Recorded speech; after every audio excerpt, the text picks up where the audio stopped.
Tere, armas teeline! On hea meel jälle alustada uut mõtisklust ja tänane mõtiskluse pealkiri on Räägi temast, räägi oma Jumalast. Loen alguseks teksti Jesaja raamatu 50. peatükist salm 4 ja pühakiri ütleb nii. Issand Jumal on mulle andnud õpetatud keele, et ma oskaksin vastata väsinule, virgutada teda sõnaga. Ta äratab igal hommikul, ta äratab mu kõrva, et ma kuuleksin õpilaste kombel. Pastoril oli hingamispäeva hommikul väga kiire. Ta oli juba varakult ärkvel, et valmistuda nii hingamispäevakooli juhi ametisse olema kui ka jutlust ütlema. Ning pärastlõunal oli tal veel kavas evangeelse koosoleku läbiviimine. Ta haaras võtmed, ruttas uksest välja ja juba ta sõitis. Kiirustades suurlinnas, selles suures liikluse virvarris, pahandas teda mõte, mida nad kõik nii laupäeva hommikul varakult juba liikvel on. Nii ma jään ju kirikus hiljaks. Kuhu nad kõik teel on nii varakult? Ja siis äkitselt keeras talle ette, justkui mitte kusagilt, ilmunud auto. Pastor vajutas piduri põhja ning röögatas samal ajal juhi peale, viibatas ehmatusest ja pahameelest rusikat tema suunas. Lõpuks jõudis pastor siiski kirikusse. Ja kui ta hakkas hingamispäevakooli juhtima ja silmad üles, klassi peale libistas peatus tema pilk tuttaval näol, sest seal istus seesama autojuht, kelle peale ta 20 minutit tagasi oli tõeliselt vihastunud. Hiljem, kui koguduse liikmed pastorile autojuhti tutvustasid, selgus, et too oli oma sugulasi külastav mitte adventist. Pastor mõistis taas, et iga kohtumine, olgu tuttava või võhivõõraga, peab toimuma ju armastuses, mis pärineb pidevast lähedusest Jumalaga. Sa ei tea mitte kunagi, kuidas sa mõjutad kaasinimesi oma käitumisega. Jeesus ütles, minule on antud kõik meelevald taevas ja maa peal. Minge siis ja tehke jüngriteks kõik rahvad, ristides neid Isa ja Poja ja Püha Vaimu nimesse ja õpetades neid pidama kõike, mida mina teid olen käskinud. Ja vaata, mina olen iga päev teie juures ajastu lõpuni. See on Jeesuse tõotus. Jeesus volitas meid igat üht jagama tema sõnumit maailmale, kõigile inimestele. Minge siis ja tehke jüngriteks oli Jeesuse korraldus. Meie missioon on teha inimesi jüngriteks, et need omakord teeksid jüngriteks teisi. See on Jeesuse lunastusplaani projekt. Nii kuulutame kõik igavest evangeeliumi ja anname edasi 3 ingli kuulutust, milline on leidnud pühakirjast, et valmistada maailma ette Jeesuse peatseks tagasitulekuks. Kutse olla tunnistaja esitatakse igale ühele, kes on saanud uue elu osaliseks Kristuses Jeesuses. Ometi mõtlevad inimesed, et tunnistamine on midagi sellist, mida nemad teha ei saa või koguni ei taha. Võib-olla kujutad end jutlustamas tänavanurgal või pidamas piiblitundi keerulisel teemal ning sa raputad pead öeldes, mitte mina. Mitte mingil juhul. Mina olen introvert, tunnistamine ei ole minu tugev külg. Kuid tõeline tunnistamine tuleneb sageli selle nägemisest, mida Jumal sinu elus teeb ja märkad, mida ta sulle õpetab, kui sa temas kasvad ja siis lihtsalt räägid kellegile, mida sina koged. Jumal on nii hea ning see, mida ta on sinule teinud, on parim uudis, mida maailm üldse kuulda saaks. Me ei saa ega tohi vaikida.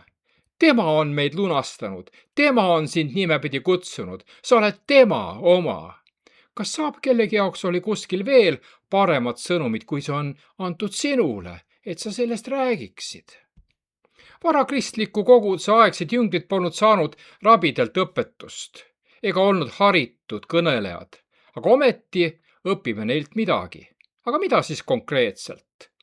Tõotus kõlab järgmiselt Apostlitegude 1. peatükis. Teie saate pühalt vaimult väe, kes tuleb teie üle ja te peate olema minu tunnistajad Jeruusalemmas ja kogu Juuda ja Samaariamaal ning ilmamaa äärteni.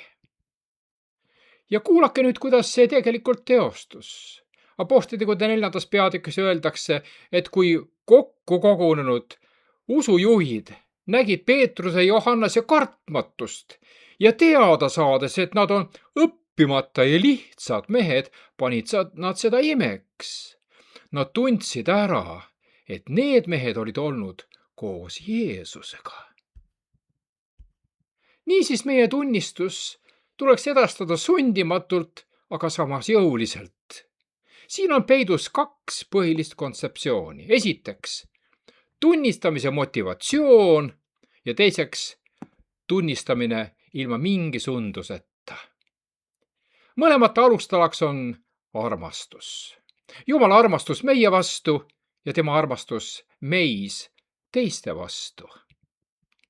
Niisiis tunnistamise motivatsiooniks on armastus. Rooma 5. peatükk teatab, aga Jumal teeb nähtavaks oma armastuse meie vastu sellega, et Kristus suri meie eest, kui me olime alles patused. Seega Kristus armastas meid. Ja 1. Johannese 4. peatükk ütleb, meie armastame, sest tema armastas meid enne. Ja 2. Korintuse 5. peatükis Paulus kirjutab ühest ainsast sundusest. Olge lahked, sest Kristuse armastus sunnib meid. Ja armastus ongi see motiveeriv tegur. Teiseks on olemas kaastunne. Markuse 9. peatükk teatab, Jeesus käis siis läbi kõik linnad ja külad. Sa panid tähele? Õpetas sünagoogides ja kuulutas kuningriigi evangeeliumi ning tegi terveks kõiksugused haigused ja kõik vigased rahva seas. Aga kui ta nägi rahva hulki, hakkas tal neist hale, sest nad olid väsinud ja hajali nagu lambad, kellel ei ole karjast. Sõna kaastunne kreeka keelest saab tõlkida kaastundlik olema, sisimas igatsema, tundma kaasa. See esineb nii Mattuse, Markuse kui ka Luuke evangeeliumis koguni 12 korda. See on vaimu poolt, püha vaimu poolt kujundatud hoiak, kus inimene soovib ja on aktiivne halastaja. Tegusõna, mis on peaaegu eranditult seotud Jeesuse teenistusega. Kaastundest saab lüli inimliku vajaduse ja jumaliku sekkumise vahel. Niisiis, milline oli Jeesuse käitumise ja teenimise muster? Jeesus nägi, ta sai sellest liigutatud ja ta tegutses. Olgu 3 näidet piiblist. Kadunud poja lugu. Ma usun, et sa tead seda. Isa oli kaastundest ajendatud, kui ta hakkas liikuma poja poole. Võtame siis halastaja samaarlase loo. Piibel ütleb, et tal oli kannatanust hale meel. Ja veel 3. jutustus pühakirjast isast, kelle poeg oli teemonitest vaevatud. Ta pöördus Jeesuse poole palvega, halasta meie peale ja aita meid. Kas sa panid tähele, et kaastunne motiveerib meid midagi ette võtma? Motiveerib meid armastama. 3. moment on kogemus. Apostlitegude 4. peatükis apostlid ütlesid, sest me ei saa jätta rääkimata seda, mida oleme näinud ja kuulnud. Peetrus ja Johannes kutsuti suurkohtu ette ja kästi mitte rääkida ega õpetada Jeesuse nimel. See oli tegelikult keeld. Kirjaoskamatud, kogenematud maailma standardites, neil oli kogemus Jeesusega ja seda ei saanud nad endisse ära peita. 1. Johannese 1. peatükis on kirjas, mis algusest peale oli, mida me oleme kuulnud, mida me oleme oma silmaga näinud, mida me oleme vaadelnud ja oma kätega katsunud, seda me kuulutame teile. Niisiis oli siin tegemist oluliste momentidega. Esiteks kuulnud. Kreeka keeldes mitte ainult kuulma, vaid kuuldud edasi andma, see on selle sõna mõte. Teiseks näinud. Kreeka keeles vahtima, silmitsema, pärani silmi. Me oleme näinud. Siis vaadanud. Tähelepanelikult vaatanud, öeldakse kreeka keeles. Ja käega katsunud. Katsumise teel kontrollinud. Ja viimane selles reas on sund selle kõige paremas mõttes. Jeremia 20 ütleb, aga kui ma mõtlesin, ma ei taha enam mõelda tema peale ega rääkida tema nimel, siis oli mul südames nagu põletav tuli, suletud mu luudesse ja kontidesse. Ma nägin vaeva, et seda taluda, aga ma ei suutnud, ütleb prohvet Jeremia. See loetelu on Jeremia 6. pihtimusest. See oli võrratu tunnistus, mida ei leidu üheski teises piibliraamatus. Autobiograafilised kujutised Jeremia võitlustest teenimistööga kaasnevate koormatega. Inimesed kritiseerisid Jeremia sõnumeid ja teenimistööd. Ja salmis 9. salmis oli kirjas, ta otsustas vaikida, et igasuguseid jamasid vältida. Aga tema kutsumus oli tugevam. Jumala sõna või kutse tagasihoidmine hävitab sõnumi tooja enese. Me ei tule toime sõnaga, mis meis juba on. Kui piibel õpetab meid olema leebed tunnistajad. See tähendab tunnistada sundimatult. On mitmesuguseid võimalusi tunnistada. Mõningad tunnistavad, kuna neil on kohustus, nad teavad, et ma pean seda tegema. Võib-olla sellepärast ka, et neid valdab süü, kui nad seda ei teeks. Ja võib-olla mõningaid isegi närib mingisugune aimdus ja nad on hirmul, aga kui ma seda ei tee, mis siis? Aga selle asemel piibel õpetab meid rääkides, räägi armastusega. Efeese 4. peatükk ütleb, räägi tõtt armastuses, kasvage kõigiti selle sisse, kes on pea. See on Kristus. Rääkige tõtt armastusega. Jeesus on ju tõde. Kõnele, kui sind kutsutakse. Koguja 3. peatükk tuletab meelde, et igale asjale on määratud aeg. Aeg igal asjal taeval. Aeg vaikida ja aeg rääkida. Mattuse 28 Jeesus ütles, minge, õpetama, ristima, jüngriteks tegema. Mattuse 5. peatükis Jeesus aga tuletas meelde, laske oma valgus paista. Me oleme kutsutud ja seatud olema tema tunnistajad Jeruusalemmas, Juudamaal, Samaarias, Eestis, kogu maailmas. Kes on siis tunnistaja? Tunnistaja ei ole arvamusavaldaja või arvamusliider. Tunnistaja on see, kes on näinud midagi või kuulnud midagi. Efeesuse 6. peatükk ütleb, kutsutud julgelt kuulutama evangeeliumi saladust. Ja 2. Korintuse 5. peatükis öeldakse, kutsutud olema Kristuse saadikud, otse kui Jumal aruks meie kaudu. Meil on eesõigus rääkida valikuvõimalustest ja ka valiku tagajärgedest. Toon mõningad näited pühakirjast. Kõigepealt Aadam ja Eeva. Kas neil oli võimalik puuvilja süüa või siis mitte süüa? Kas nad uskusid, et Jumal teadis paremini seda asja kui madu? Või siis veeuputuseelsed inimesed? Kas neil oli võimalus paati astuda või neil puudus see võimalus? Kas nad uskusid Jumalat, et tuleb sõna otseses mõttes veeuputus ja laev on ainuke, mis pakub ohutust? Või kui me mõtleme Aabramile, kas tal oli võimalik järgneda korraldusele Uurist lahkuda või tal puudus see võimalus? Kas ta usaldas Jumalat, et vastata Jumala kutsele ja jätta kõik, mis tal Uuris oli, ka oma lähedased? Või kui me mõtleme Abrahamile, kas tal oli võimalus kuuletuda Jumala käsule ohverdada oma ainus poeg või tal puudus see valikuvõimalus? Kas tema usaldas Jumala korraldust, kuigi see läks vastuollu tema arusaamisega Jumala iseloomust? Või kui me mõtleme Estrile. Kas tal oli võimalik astuda kuninga ette kutsumata või tal puudus see võimalus? Kas tema usaldas Jumalat oma elu ohtu seades? Või kui me mõtleme Eeliale. Kas ta võis Karmeli mäel Jumala eest seista või tal ei olnud seda võimalust? Kas tema usaldas Jumalat naeruvääristamise, piinamise või surma ohu ees? Või kui me mõtleme Moosesele.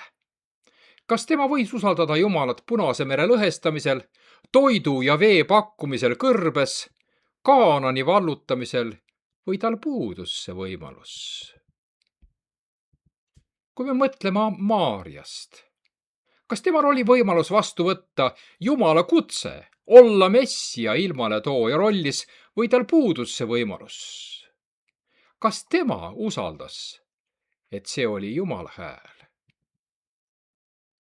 Või kui me mõtleme Paulusest. Kas temal oli võimalus Jeesust Messiana vastu võtta või tal puudus see võimalus?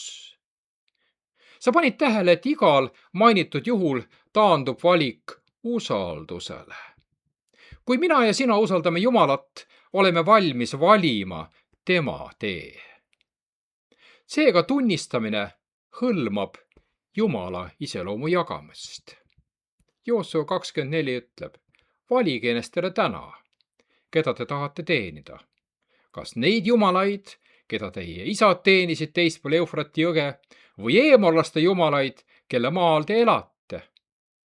Ja Joosua jätkab, aga mina ja minu sugu, meie teenime Issandat.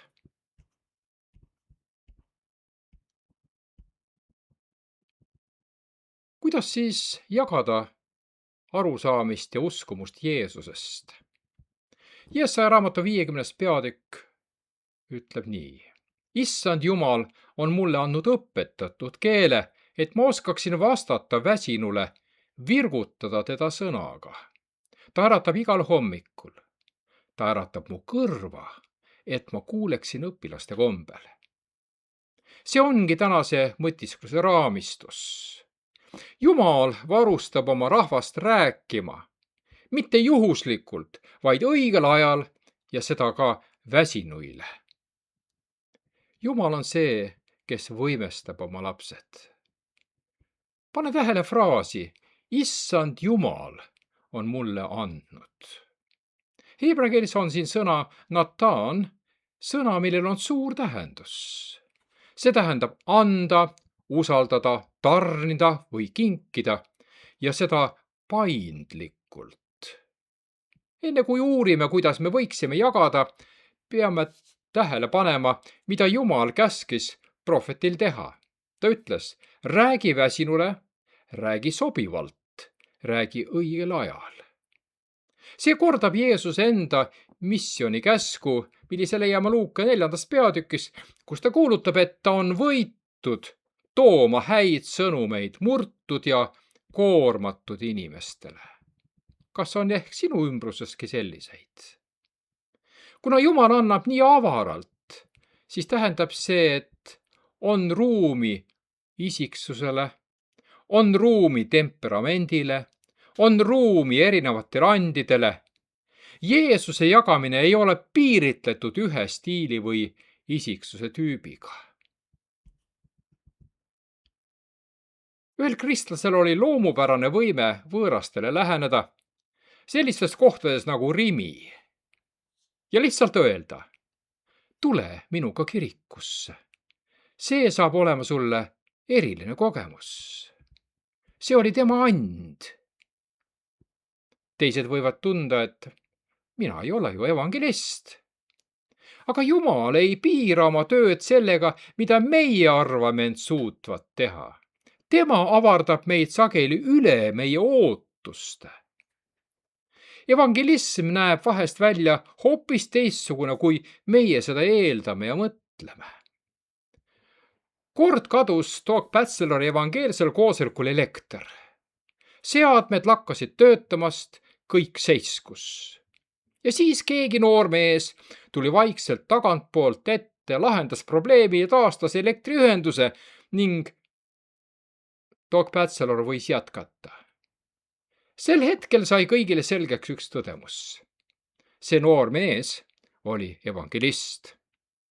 Jumal kasutas teda, et evangeeliumi sõnum võiks levida.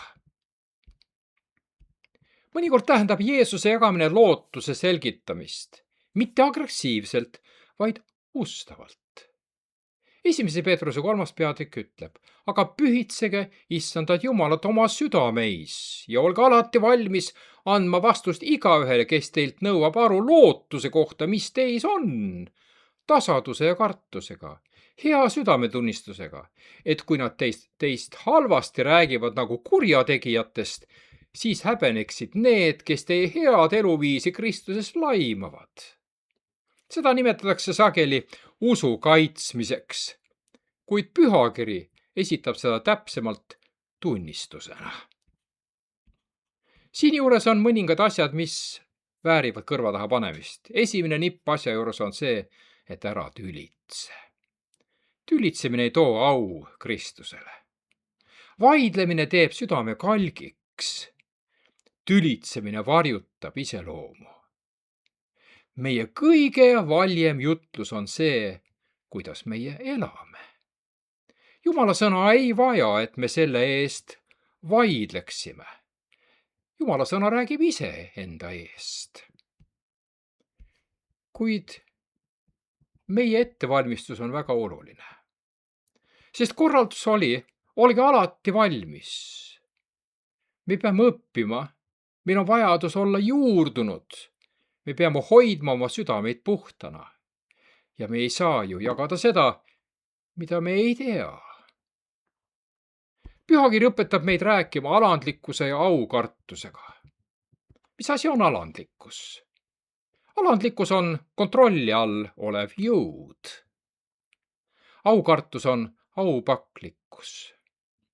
Oht, millega paljud ka endid usklikeks pidavad inimesed silmitsi seisavad, on väga peen.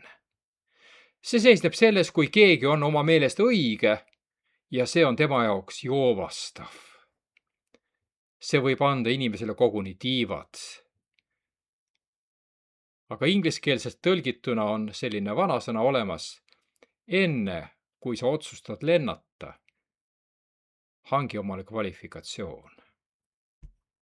Apostlitegude raamatu 26. peatükk ütleb, kui Paulus seisis kuningas Agrippa ees, ei alustanud ta vaidlusega. Ta alustas tunnistusega. Ja siin on need momendid. Ta ütleb, ma olin. Siis ta edasi ütleb, siis ma kohtasin Jeesust. Ja siis ta ütleb, ja minu elu muutus. Tunnistus hoiab meid alandlikena.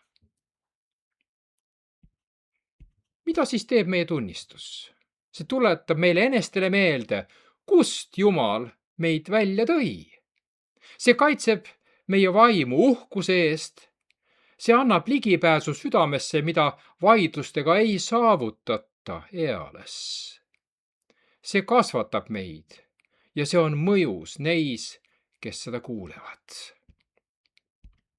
Ja viimane nipp Jeesuse jagamiseks on see.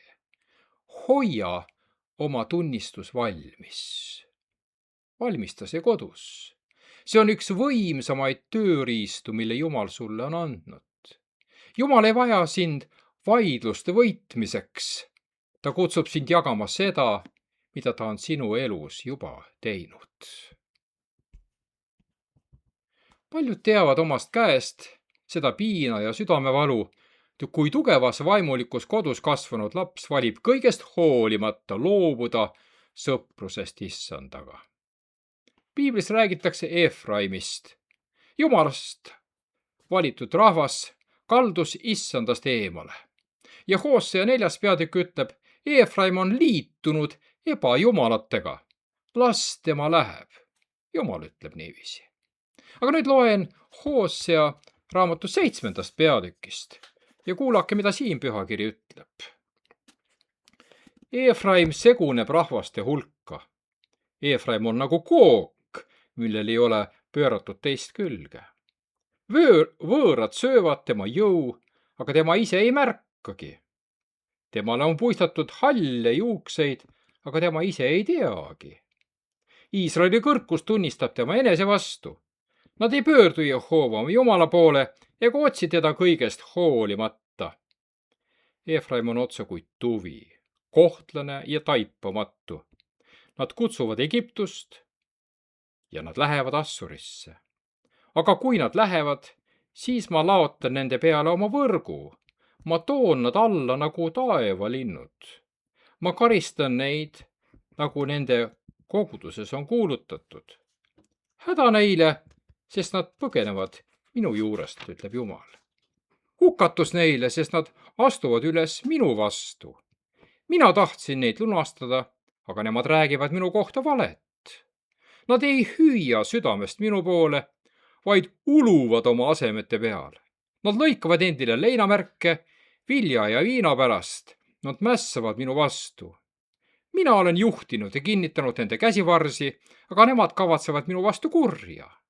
Nad pöörduvad, aga mitte ülespoole. Nad on otse kui lõtv amb. Nende vürstid langevad mõõga läbi oma pilkava keele pärast. Sellepärast pilgatakse neid Egiptuse maal. Eespool loetule järgneb pildike sellest, kuidas Efraimi vanaema Raahel nutab, sest Efraim on jätnud oma läheduse Jumalaga hooletusse. Issand vastab tema suurele kurbusele sõnadega Jeremia 31. peatükist. Keela oma häält nutmast ja silmi pisaraid valamast, sest su teol on tasu, ütleb Issand. Ja nad tulevad tagasi vaenlase maalt. Sul on lootust tulevikuks, ütleb Issand. Su lapsed tulevad tagasi oma maale. Ekslevate laste pärast nutmise asemel öeldakse Raahelile, et tal on lootust. Mida Jeremia meile veel räägib? Ta ütleb, ma olen küll kuulnud, et Efraim haletseb iseennast. Sina oled mind karistanud ja ma olen saanud karistusena nagu tõrges härjavärss.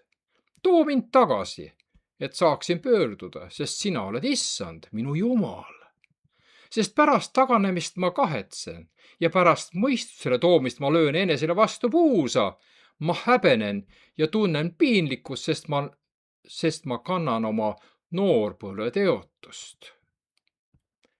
Efraimi loo kaudu me õpime, et alati on lootust, sest Jumal ei anna alla, nagu meil on see kombeks. Kuigi Jumal noomib ikka ja jälle oma ekslevat rahvast, ei hääbu tema kaastunne kunagi. Tema sõnum on selles peatükis väga selge. Võime tunda sügavat valu, ahastust ja heitumust või rääkida isegi halba lähedastest inimestest, kes on sõpruse Jumalaga sinnapaika jätnud. Ometi tuletab Jumala meile meelde, et tema ei ole ekslevat last unustanud, mitte sugugi. Jumala mõttes sellise inimese kohta ei ole heitlikud, vaid südamlikud ja siirad. Tegelikult ütleb Jumal, et tema süda on selliste inimeste suhtes õrn. Ta igatseb, et nad pöörduksid tema poole ja tema halastus on suur. Meil kõigil on koos Jumalaga kõndimise teel kehvi või ebakindlaid aegu, orgusid, mil meie süda pole olnud truu või oleme liiga pikalt olnud lihtsalt leiged. Aga mis oli see, mis tõi sind tagasi püsivasse sõprusesse Jumalaga? Sakaaria 10. peatükis on kauneid sõnumeid selle kohta, kuidas Jumal toob oma rahva enese juurde tagasi. Esiteks, Jumal kutsub oma rahvast otsima teda kui tõelist allikat. Sõltumine Issandast, mitte asendajatest. Kuulake Sakaarias raamatu sõnumit 10. peatükist. Paluge Issandalt vihma hilise vihma ajal, sest ebajumalad räägivad pettust. Paluge Issandalt vihma kevadvihmade ajal. Issand teeb kõuepilved ja annab neile vihmavalinguid igaühele rohtu väljal, sest teeravid räägivad nurjatust. Ennustajad näevad valet ja jutustavad tühiseid unenägusid. trööstivad asjata. Seepärast inimesed ekslevad nagu lambad ja vaevlevad, sest karjast ei ole. Milline on siin peamine mõte? Jumal kutsub oma rahvast paluma otse temalt õnnistust.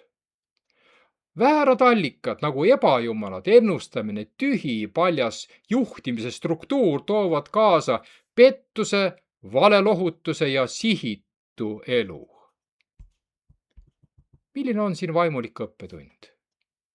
Õnnistus tuleneb palvemeelsest sõltuvusest, mitte religioossetest asendajatest, milledeks on rituaalid ja muud ettevõtmised, millised ei küüni südameni. Sa meenutad, Jeesus rääkis tulevikust öeldes, et tuleb hetk, mil ta on sunnitud paljudele ütlema, ma ei tunne sind.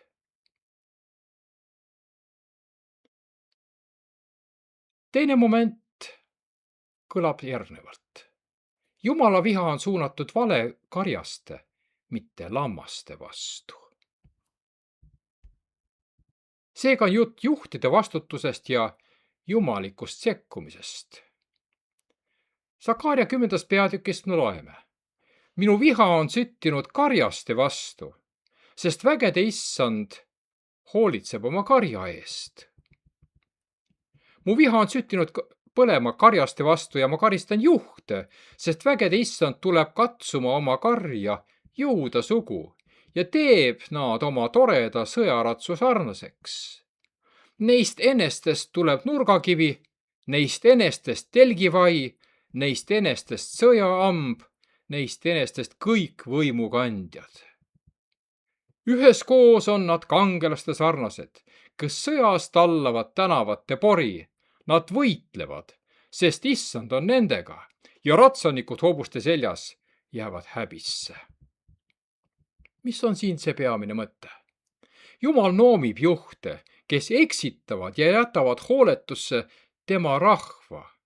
Jumal külastab isiklikult oma karja, et taastada väärikus ja tugevus. Juudast tuleb nurgakivi ja lahinguvibu, ütleb Jumal. Milline on siin vaimulik õppetund? Kui inimlik juhtimine ebaõnnestub, taastab Jumal oma juhtimise. Jumal lubab taastamist, jõudu ja võitu. Jumala arm taastab selle, mida distsipliin parandas.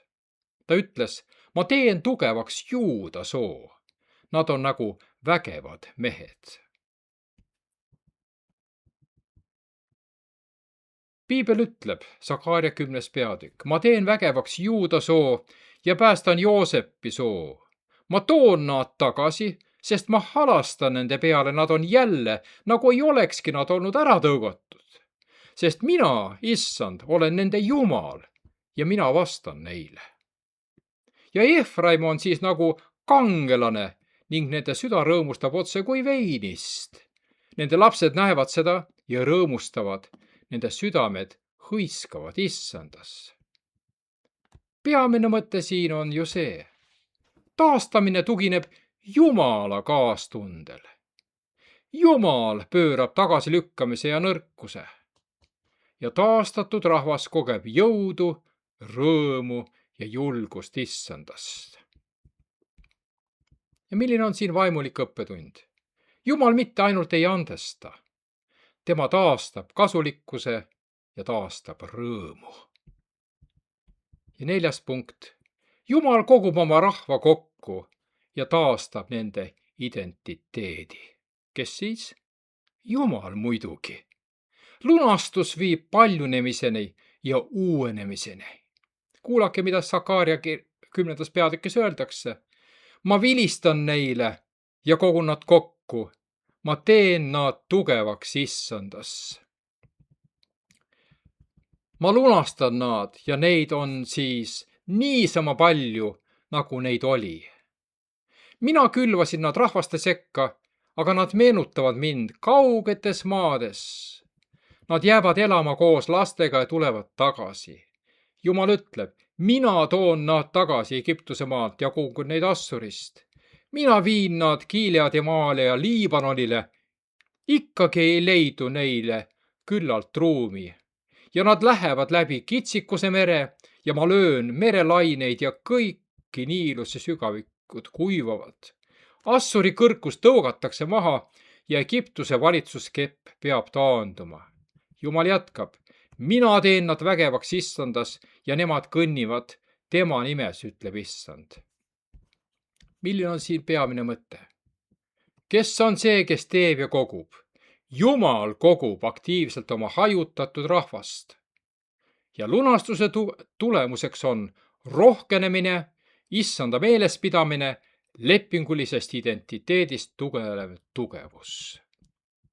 Ja milline on siin vaimulik õppetund? Need, keda Jumal lunastab, need ta kogub ka kokku. Ja need, keda ta kogub, neile annab ta tugevuse. Praktilises elus või mõttes võib olla keeruline teada, kuidas suhelda lähedastega, kes on issandast lahkunud. Te võite ju mõelda, kuidas asjad oleksid võinud olla teisiti ja tulemus oleks olnud teistsugune. Te võite mõelda, kuidas suhelda temaga nüüd, kui tal on teistsugune maailmavaade. Ja te võite tunda pettumust ja abitust halbade otsuste pärast, mida ta ikka veel teeb. Aga need mõtted mõjutavad alati seda, kuidas te oma lähedast kohtlete. Ja seetõttu on nii oluline elada ja rääkida isiklikust veedetud ajast koos oma Jumalaga. Seega siis sellest, kuidas sinu elus asjad käivad. Luuka 22. peatükist me loeme Jeesuse sõnad, Siimon, Siimon. Vaata, saatan on väga püüdnud sõeluda teid nagu nisu. Ja kuidas pühakiri jätkab? Jeesus ütles, aga mina olen sinu pärast Jumalat palunud, et su usk ei lõppeks. Ja kui sa pärastpoole pöördud, siis kinnita oma vendi. See on Jeesuse sõnum. Hoia Jeesusest kinni, sest ei ole muud ankrut kui ainult tema. Peatse kohtumiseni, õnnistusi sulle!